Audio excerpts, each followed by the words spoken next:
Shout out kay Katsakino Dukusin.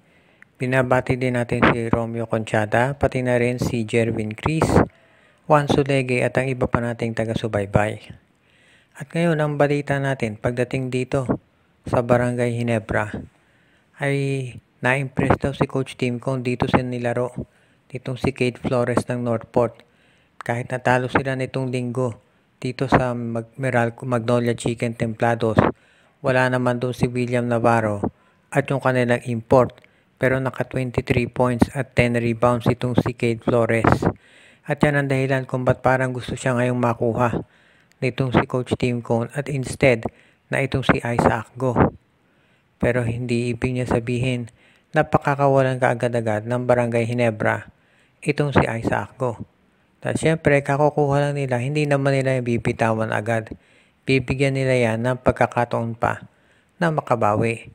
Pero talagang nakaset na raw si Coach Tim Cone dito kay Kate Flores at huwag na tayong magulat kung hindi talaga mag-workout itong si Isaac Go, ay itong si Kate Flores naman ang kukunin nitong Barangay Ginebra.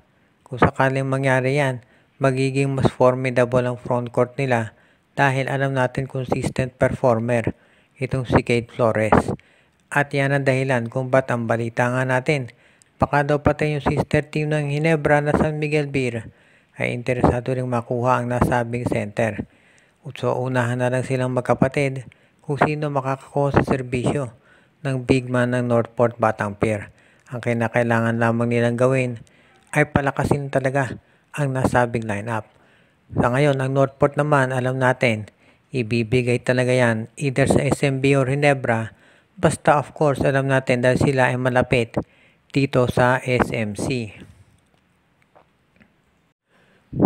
Itong pagkapanalo nitong Magnolia Chicken Templados kontra dito sa Terra Firma Jeep at dito sa Northport Batang Pier, parang yan ang nakapagligtas dito sa trabaho ni Glenn Robinson III. May balita noon na baka raw ito'y palitan na dahil medyo nag-i-struggle ang Magnolia noong umpisa nitong konferensya.